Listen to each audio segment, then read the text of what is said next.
उत्तर महाराष्ट्रातील जनतेच्या हक्काची एकमेव वृत्तवाहिनी जागर जनस्थान। जागर जनतेचा, जनतेसाठी सर्वसामान्यांच्या हक्काचा आवाज जागर जनस्थान।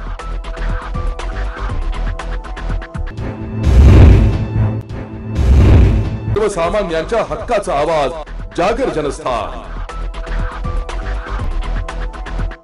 कामगार नगर सातपूर या ठिकाणी पावसाळ्याच्या कारणाने नाशिक महानगरपालिकेच्या माध्यमातून झाडांची छाटणी करून विस्तार कमी करण्यात आला। मात्र छाटणीनंतर झाडांच्या फांद्या उचलण्यात महानगरपालिकेकडून हलगर्जीपणा झाल्याचं दिसत आहे। रस्त्याच्या दोन्ही बाजूंना फांद्या पडून असल्याने नागरिकांच्या वाहनांना अडथळा निर्माण होत आहे। त्यामुळे नगरपालिकेने लवकरात लवकर त्या फांद्या उचलून घ्याव्या अशी मागणी नागरिकांकडून होत आहे। जागर जनस्थानसाठी भूषण जैन, नाशिक। सर्वसामान्यांच्या हक्काचा आवाज जागर जनस्थान। नाशिकचे पोलीस आयुक्त संदीप कर्णिक हे पायी दिंडी सोहळ्यात सहभागी झाले। त्र्यंबकेश्वर येथून निघालेली श्री निवृत्तीनाथ महाराजांची पालखी शिंदेपळसे गावापर्यंत पोहोचली आहे। या दरम्यान पोलीस आयुक्त संदीप कर्णिक हे मस्तकी टिळा, हाती विणा घेऊन पायी चालत सहभागी झाले। जागर जनस्थानसाठी भूषण जैन, नाशिक। माझ्याकडे काय नुसतं चंदन उघडीत बस आमच्या काय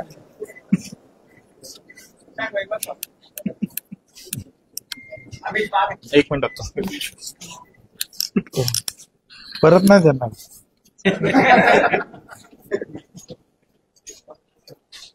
चला बोलू नका रे कोण आहे।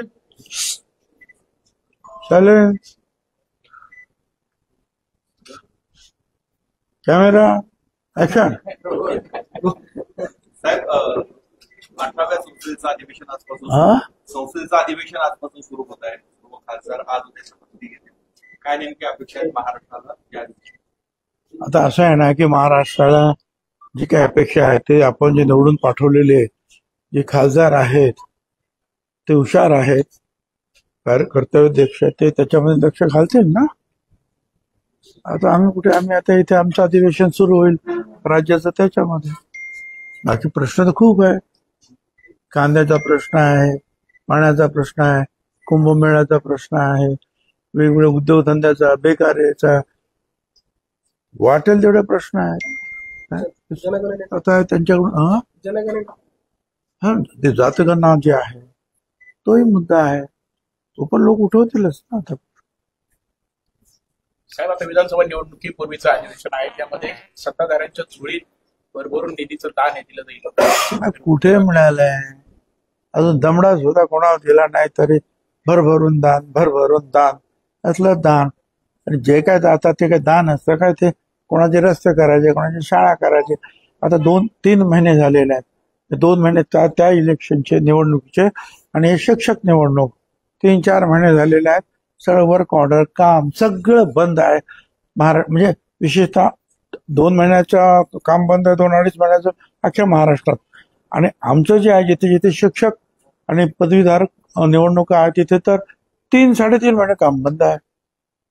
तर आता 30 काम कसे मार्गी लावायचे त्यासाठी आम्ही सगळेच प्रयत्न करणार। विधानसभा निवडणुकीपूर्वी कुठेतरी खुश करण्याचा प्रयत्न केला जाईल का सत्ताधारी? काय करायचंय? विधानसभा निवडणुकीपूर्वीचं अधिवेशन आहे, सत्ताधारी आमदारांना खुश करण्याचा प्रयत्न केला? नाही, आम्ही सत्ताधारी आमदारांना काय खुश करण्याचा प्रयत्न, जनतेला काय पाहिजे आहे, सर्व घटकांना काय पाहिजे आहे, ते कसे खुश होतील हा मुद्दा आहे। आमदारांना काय खुश करायचंय?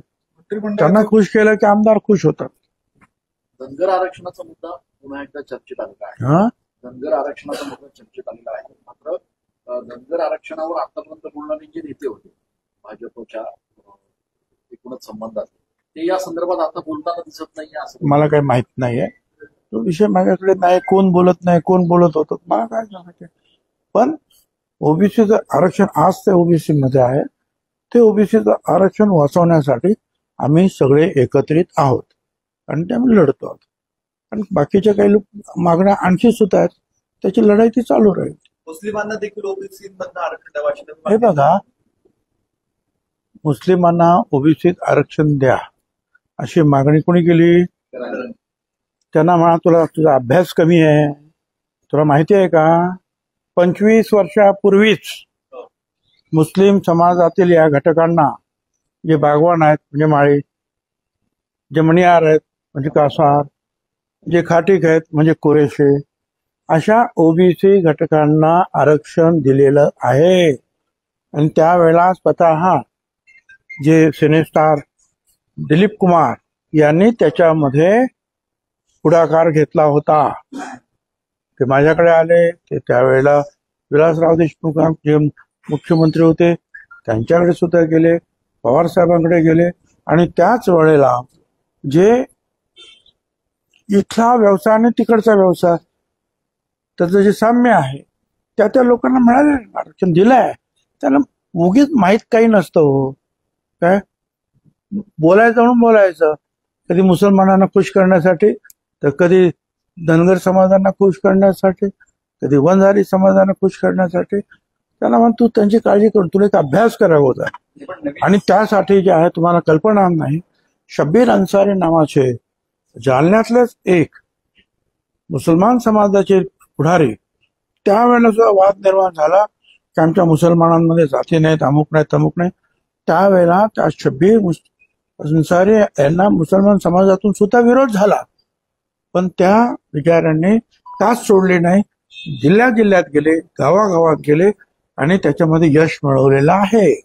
आता सुद्धा ते आमच्या स्टेजवर नेहमी असतात. नाही, पण मुस्लिम आणि ब्राह्मणांच्या नवीन नोंदी ज्या सापडत आहेत त्यांना पण द्यावा असतं. कुठल्या नवीन नोंदी काय नवीन नोंदी सापडत आहेत? काय जे ओबीसीच्या समकक्ष आहेत, तो कुठल्याही धर्मात असो, त्याला आरक्षण मिळत आहे. विधानसभेला भाजपचे त्याला आम्ही विरोध कधीच केला ना, उलट आम्ही दिलंय त्यांना आरक्षण. विधानसभेला भाजप 155 जागा लढण्याच्या तयारीत आहेत. कुठेतरी आता जास्त जागा वाटतात का? धाकधूक वाढली? मला काय तुम्ही सांगता म्हणून मला तर काय मी वाचलं नाही ते किती लढतायत नाही काय लढतात. आता एवढ्या आतल्या गोटाची माहिती तुमच्याकडे असतात, माझ्याकडे नाही. मंत्रिमंडळाच्या विस्ताराच्या संदर्भामध्ये चर्चा होती, काही त्याबाबतची चर्चा होती, परंतु तो मुख्यमंत्र्यांचा अधिकार आहे, त्याच्यात ते निर्णय घेतील. तुम्हाला काही खातं अपडेट करून मिळण्याची अपेक्षा? काही कुठलंही खातं अपडेट करण्याची स्वतः अपेक्षा नाही, कसलीच अपेक्षा नाही. माझं काम जे आहे त्या मतदारसंघाच्या लोकांचे प्रश्न सोडवायचे. त्याच्यासाठी आपण बघितलं आता कितीतरी मीटिंग झाल्या. आणि दुसरं म्हणजे की जे आहे जो बाकीचा जो आमचा जो आयडियोलॉजी आमची जी आहे फुलेशाह आंबेडकरांची, छत्रपतींची, त्यानुसार सगळ्यांना समान न्याय देण्याचा प्रश्न कसा काय सुटेल त्यात काम करायचं. बाकी आता कसलं अपडेट करताना खात्या अपडेट कसलं काय करणार? साहेब, अधिवेशनाच्या आधी राज्य अधिवेशनाच्या आधी मंत्रिमंडळाचा विस्तार होईल अशी शक्यता व्यक्त होते. मी सांगितलं आता तो मुख्यमंत्र्यांनी ठरवायचं आहे आणि मुख्यमंत्री त्या 2 उपमुख्यमंत्र्यांना घेऊन बसतील आणि करायचं असेल तर ते करतील. एम्पिरिकल डाटा भाजपला दिला नाही म्हणून ओबीसीचं आरक्षण रद्द झालं, या आरोपावर तुम्ही ठाम आहात? राजकीय आरक्षण भाजपने एम्पिरिकल डाटा दिला नाही म्हणजे त्यावेळेला तो जो एम्पिरिकल डाटा जो काही गोळा केला गेला त्यावेळेला जेटली साहेबांनी सांगितलं की ओबीसी समाजाला मदत करण्याची आवश्यकता आहे. आणि हे आरक्षण केवळ राजकारणासाठी मागत नव्हतो आम्ही. जी लढाई अगोदर 91 पासून समता परिषदेची मागणी आहे, 2010 सुप्रीम कोर्ट, आणि त्याच्यानंतर समीर भुजबळ खासदार आणि खासदार त्यावेळेचे आमचे गोपीनाथराव मुंडे त्यांनी प्रयत्न करून तो ठराव आणला. 100 लोक उभे राहिले संसदेमध्ये आणि ती जी काही माहिती गोळा झाली ती 2016 साली त्या मोदी सरकारच्या हातात गेली. पण पुढे त्याची स्क्रुटिनी जी काही सुरू राहिली त्याच्यातून त्यांनी एवढंच सांगितलं की अडचणी खूप आहेत, त्यांना मदत करायला पाहिजे. परंतु ती जे काय पुढे आकडेवारी काय अजून ती जाहीर झालेली नाही. आमचं म्हणणं असं आहे की आता परत पुन्हा एकदा कायदेशीर येते. आणि ती जी झाली होती ते काम जे झालं होतं ते ग्रामीण भागातलं काम ग्राम विकास खात्यातर्फे, शहर विभागातलं काम नगर विकास खात्यातर्फे, अशा रीतीने ती माहिती गोळा झाली. आता आमचं म्हणणं काय पहिल्यापासूनच ते सेन्सस कमिशन कडून ती माहिती गोळा केली गेली पाहिजे. ज्यावेळेला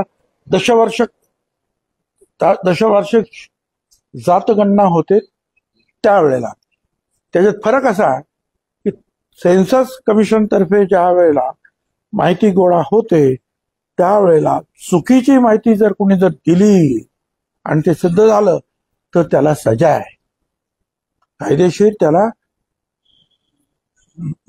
बांधबंदिस्ती आहे की बरोबर काय ते खरं सांगा. तर आमचं म्हणणं आजही तेच आहे की ही जी काय तुम्ही आता दशवार्षिक अजून रखडलेली आहे त्याच्यामध्ये जातगणना करा, ही आमची मागणी आहे. आणि काल तर परवाच्या दिवशी देवेंद्र फडणवीस म्हणजे अगोदर बावनकुळे यांनी सुद्धा बीजेपीचं जाहीर केलं की आम्हाला जातगणना करा. देवेंद्र फडणवीस यांनी मीटिंगमध्ये जातगणना करा. काँग्रेसमध्ये जातगणना करा. आमच्या तर मॅनिफेस्टोमध्ये होतं अजित पवार राष्ट्रवादीच्या जातगणना करा. तर सगळ्यांचं जे आहे तर मान्यता आहे, तर बघू काय होतं. शिक्षक मतदारसंघामध्ये नथ पैठणी पुन्हा आलेली आहे, वाटप केलं जाते शिक्षकांना, मोठ्या प्रमाणात आरोप होत आहेत शिक्षकांना. मी वर्तमानपत्रातून ते वाचलं. मागच्या वेळेला पैठणी म्हणजे 200 रुपये 400 रुपयाच्या पैठणी कुठून तरी आणल्या होत्या.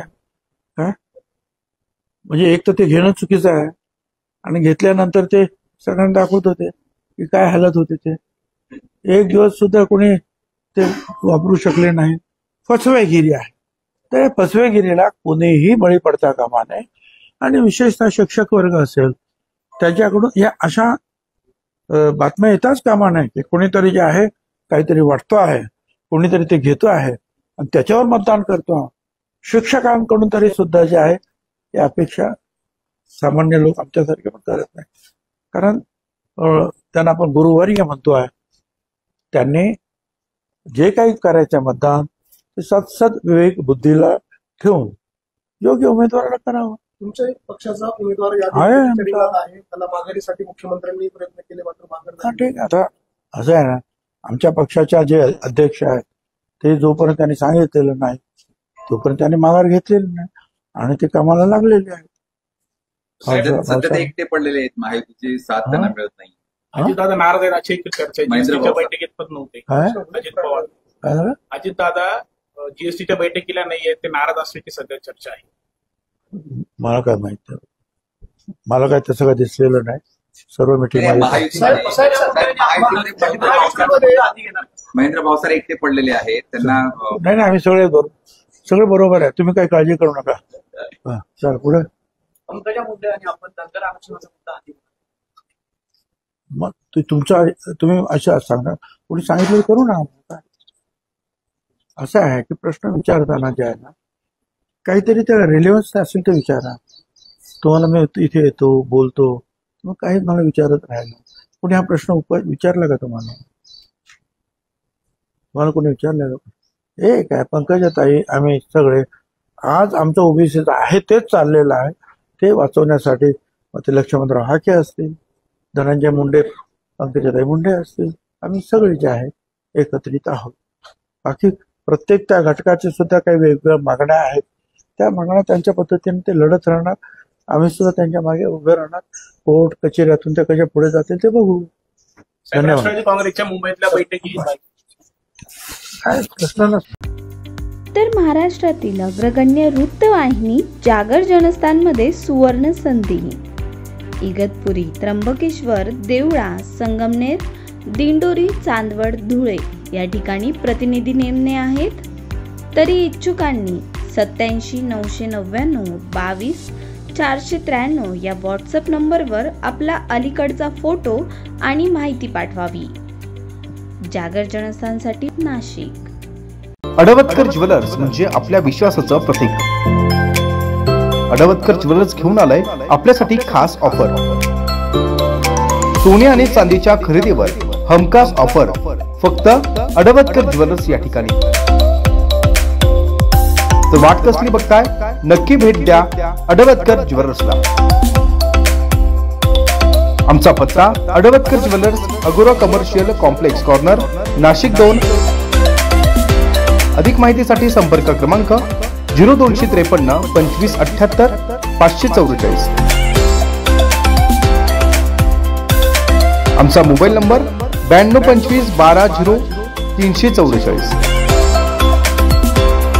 तर बघताय काय, नक्की अवश्य एकदा भेट द्या फक्त आपल्या अडवतकर ज्वेलर्सला. अडवतकर ज्वेलर्स म्हणजे आपल्या विश्वासाचं प्रतीक. मग तुमचा पक्ष काय? असं आहे की प्रत्येक पक्ष हा सगळीकडे जे आहे चाचपणी करतो, स्वबळाची तयारी करतो. शेवटी वाटप कसं होईल, कुठला मतदारसंघ कुणाला मिळेल याची कल्पना या क्षणाला नसते. त्यामुळे जो मतदारसंघ येईल त्या मतदारसंघामध्ये आपली तयारी पाहिजे म्हणून प्रत्येक पक्ष जो आहे आपापल्या परीने तयारी करीत असतो. तर त्याच्यामुळे चुकीचं काही नाही. परंतु नंतर आता कदाचित अधिवेशन झाल्याबरोबर ती सगळे एकत्र बसून त्या कुठली प्रत्येक मतदारसंघ कोणाकडे जातो आहे याचा निर्णय जो आहे सगळे एकत्र बसून घेतील. राष्ट्रवादी अशी तयारी करते आहेत का? आता सगळे प्रश्न सगळे लोक सांगितलं ना, सर्वच पक्ष सर्व ठिकाणी तयारी करतात. पण सर्वसाधारणपणे आम्ही हे लक्षात घेतो. अनेक ठिकाणी काय असतं की बा आपल्या सहकारी पक्षाचं ते काही आमदार असतात, मग तिथे थोडी जरा कमी तयारी करतात आणि तिथे जर काय बदल होत असेल तर ताबडतोब आपली तयारी असली पाहिजे अशी परिस्थिती तयार करून ठेवतात. सर, मध्यंतरी 2-4 दिवसापूर्वी लासलगावला एक बैठक झाली. त्याच्यात तुम्ही शिवसेनेत जाणार आहात म्हणजे उभाटामध्ये, त्याला विरोध करण्यासाठी बैठक घेण्यात आली आणि तुम्हाला घेण्यात येऊ नये असा एक सूर. ठीक आहे ना, काय मी जाणारा कोण आणि ते न घेणारे कोण? ठीक आहे, अशा वेळेला हे असे ज्यांना लोक विसरलेले असतात अशी मंडळी पुढे येतात आणि आम्ही पण आहोत ते दाखवण्याचा प्रयत्न त्यांना करावा लागतो. आपण परंतु तूर्त असा काही जाण्याचा प्रश्न नाही. त्यामुळे घेणं न घेण्याचा प्रश्न येतो कुठे? पुढे तेच ते गणलेल्या तलवारी. असं आहे की आपण जेव्हा भाषण करतो त्यावेळेला काय उपमा देत असतो की तुमच्या मनाला अशी धार असली पाहिजे, लढायला तुम्ही तयार असलं पाहिजे, यासाठी त्या उपमा दिल्या जातात. जरांगीसारख्या माणसाला हे काही समजणं शक्य नाही. ते थोडंसं जरा शिक्षण झालं असतं, माहिती असते तर त्याला समजलं असतं की म्हणी काय आहेत, हे शेर काय आहेत. लोकांना जे आहे जागृत करण्यासाठी आपल्याला काय काय करावं लागतं. तो जसा नेहमी म्हणतो आमची लेकरं बाळं, आमची लेकरं बाळं, आमची लेकरं बाळं, त्याच्या पलीकडे त्याला काही येत नाही. आता लेकरं बाळी कशी तिकडे आहेत, लेकरं बाळं इकडे सुद्धा आहेत. परंतु ज्या पद्धतीनं त्यांनी घरदारं जाळली, बीडमध्ये लोकांच्या जीवाला धोका पोचवला होता, अशा वेळेला आपल्या सगळ्यांनी मी म्हटलं एकत्रित होऊन, मी असंही म्हटलं मग ते मराठा समाजाचं घर असू दे, दलित, मुसलमान किंवा ओबीसी, भटक्या विमुक्त कुणाचंही घर असेल आणि जर कोणी त्याच्यावर हल्ला करत असेल, जाळपोळ करत असेल, त्याला मारहाण करत असेल तर सगळ्यांनी एकत्र जाऊन त्यांचं संरक्षण केलं पाहिजे. ही छत्रपती शिवाजी महाराजांच्या राज्यात जेव्हा आपण राहतो आहोत, त्यांचं नाव घेतो आहोत, तर त्यांनी आपल्याला हीच शिकवण दिलेली आहे की आपापसात सर्व लोकांना जे आहे आया बहिणीला संरक्षण देण्याचं काम आम्ही केलं पाहिजे. तर ते आपण सांगायचा प्रयत्न करतो. तर ते एखाद्या म्हणीतून, ते एखाद्या शेरे शायरीमधून सांगत असतो. आता आपली आमची भाषणाची पद्धत आहे, कोण काय कोण अभंगातून काहीतरी सांगेल. आता आपण म्हणालो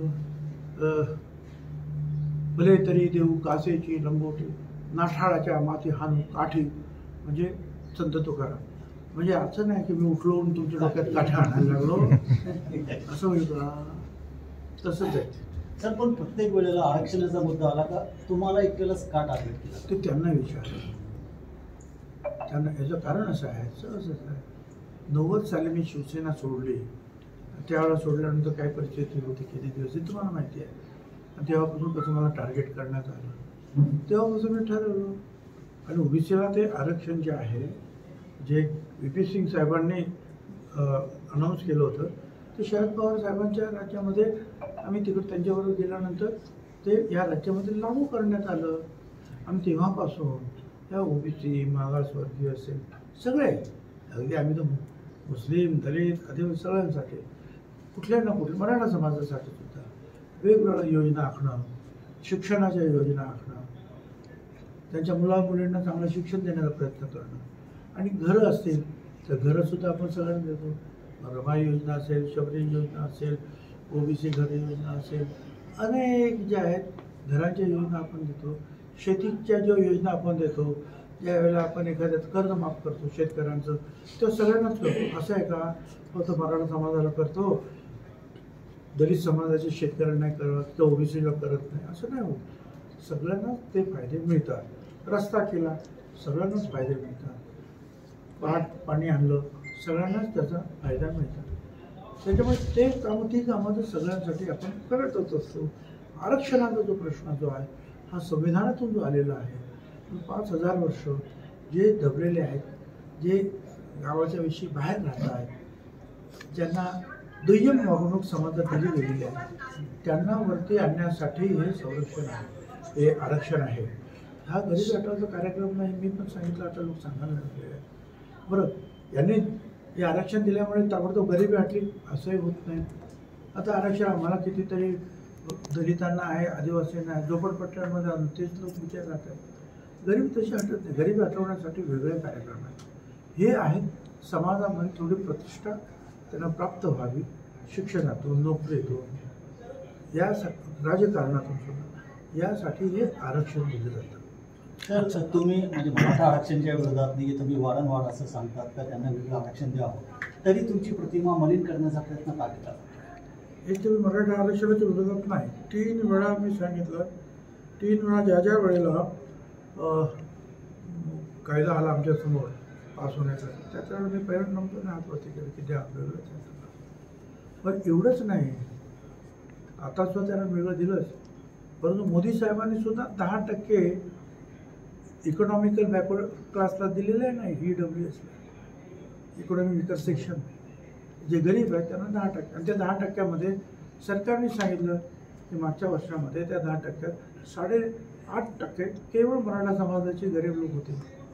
म्हणजे प्रत्येक समाजाला पुढे नेण्याचा हा प्रयत्न आहे, पण त्याचे वेगवेगळे कप्पे पाडले जातात आणि त्यातून त्यांना पुढे आणलं जातं. साहेब, तोच प्रश्न की त्यांच्या आंदोलनासमोर तुमचं आंदोलन झालं, म्हणजे ओबीसींचं आंदोलन झालं, त्यावेळेला भुजबळांनी चितवणीखोर भाषणं केली आणि भुजबळ तलवारी काढा म्हणतात. ते आमचे 56% मराठा आहे. बघ, तुझे 56% असू दे, नाही तर 100% असू दे. आणि हे सगळे मराठा, काल विखे पाटलांनी सुद्धा सांगितलं, राधाकृष्ण काय तुम्ही काय एकट्यानेच काय सगळे काय मराठा समाजातून येत आहे का, असं त्यांनी म्हटलं. मी सगळे मराठा समजा समाज जणू काय त्याच्याच भेटीस बांधलेला आहे. आम्ही कुठे सांगितलं तलवारी काढा म्हणून? एक मनाला धार द्या आणि उभे राहा. घाबरटपणा तुमच्यातला सोडून द्या. प्रश्न विचारायला शिका, उत्तर द्यायला शिका. हा त्याच्या पाठीमागचा हेतू आहे. काय बाकी तुझ्याकडे जे आहेत ना, जरांगीला म्हणावं, हे पिस्तूलधारे, बिन लायसन्सधारे, हे तुझ्या आजूबाजूला आहेत सगळे. काय हवेत पिस्तूल उडवलं, हे सगळं तुझ्याकडे आहेत ना. तो बेदरी कोण आहे, पकडलाच होता ना, बेदरे बिन लायसन्सचं पिस्तूल घेऊन तुझ्याबरोबर होता, तुझा खास कार्यकर्ता. असे अनेक आहेत तिथे. पोलिसांनी जर शोधलं तर खूप बाहेर निघेल. काय कुठले माफिया आहेत तुझ्याबरोबर आजूबाजूला असतात. काय कोण म्हणतं वाळू माफिया आहेत, कोण म्हणतं दारू माफिया आहे, कोण म्हणतं आणखीन काही माफिया आहेत. तुझ्याकडे माझ्याकडे काय आहे, ही सगळी मंडळी आहे, साधी मंडळी. मी जे लढतो जे आहे हे माझ्या आयडियॉलॉजीप्रमाणे लढतो. भाषणातून त्यांना लढण्यासाठी प्रवृत्त करतो. याचा अर्थ काय की असं प्रत्येक जागी तलवारी घेऊन लढायचं आहे असं थोडं अर्थ. काही मार्ग साहेब, चला उठा आयुष्याच्या पेटवा मशाली. म्हणजे काय आयुष्यभर का आयुष्यात संपूर्ण पेटवून घेतो का आपण? काय म्हणजे थोडं शिकायला पाहिजे. तिथे शाळा नक्की आहे चांगली, त्या शाळेत जायला पाहिजे त्यांनी. या वयात काय वय त्याचं? जर काही समजतच नसेल तर कुठल्याही वयामध्ये अगदी वयाने श्रेष्ठ असलेली माणसं सुद्धा शाळेत जातात, शिकतात. त्यामुळे या वयात शिकला तरी डोक्यात येईल की नाही माहीत नाही, प्रयत्न तर कर म्हणा. आमच्या अर्जंट बोकडे बसले त्याला सांगतो एखादी शाळा ते तर अशा लोकांना शिकवतात. बहिणी आणि मुख्य आहेत त्यांना सुद्धा, त्याच्यामुळे त्याला शिकवतो. सर एक स्थानिक प्रश्न आहे, तुम्ही एक स्थानिक प्रश्न आहे, वारंवार तुम्ही लक्ष घातलेलं आहे. तुम्ही कोट्यावधी रुपये खर्च करून संकुल बांधलेले, पण गाडी धारकांना ते मिळत नाही. मी आता असं आहे की आता परत एकदा 2-3 महिने, 2 महिने होतं तुमचं काय आचारसंहिता. आता शिक्षक मतदारसंघामुळे 1 महिना वाढला.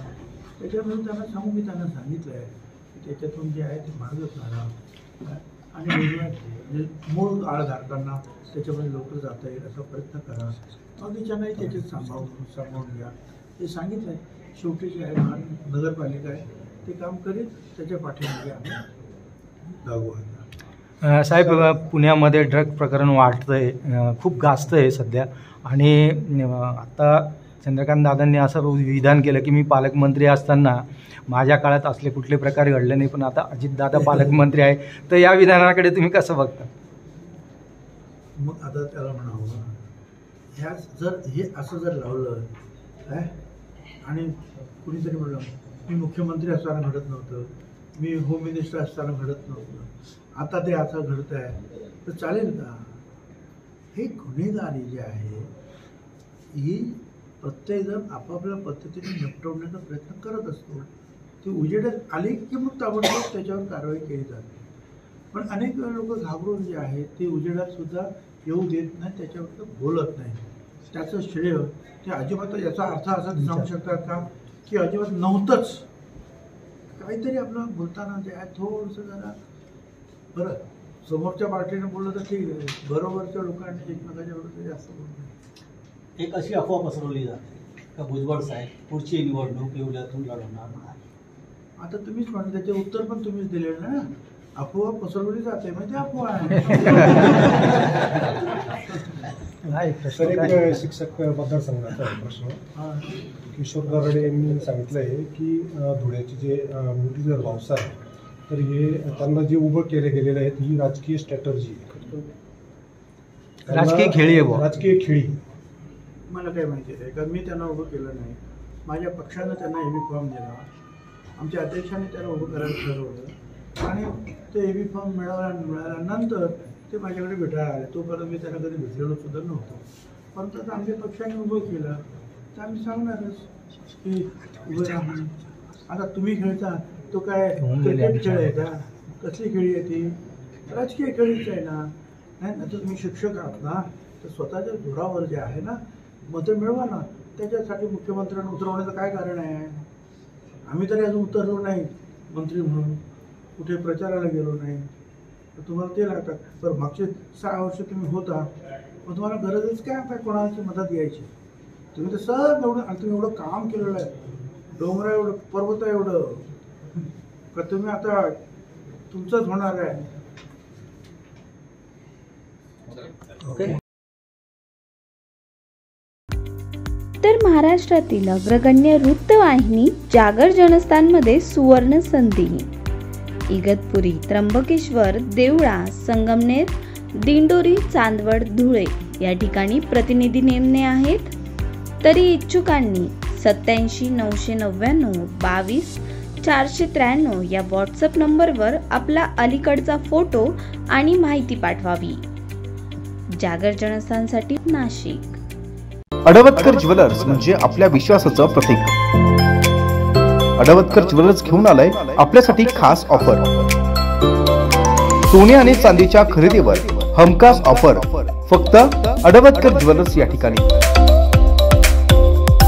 तर वाट कसली बघताय? नक्की भेट द्या अडवतकर ज्वेलर्सला. आमचा पत्ता अडवतकर ज्वेलर्स, अगोरा कमर्शियल कॉम्प्लेक्स कॉर्नर, नाशिक 2. अधिक माहितीसाठी संपर्क क्रमांक 0253 25 78 544. आमचा मोबाईल नंबर 92 25 12 0 344. तर बघताय काय, नक्की अवश्य एकदा भेट द्या फक्त आपल्या अडवतकर ज्वेलर्सला. अडवतकर ज्वेलर्स म्हणजे आपल्या विश्वासाचं प्रतीक. अशाच नवनवीन घटना घडामोडी पाहण्यासाठी आमच्या जागर जनस्थान YouTube चॅनलला लाईक करा, शेअर करा, सबस्क्राईब करा आणि बेल आयकॉन प्रेस करायला विसरू नका.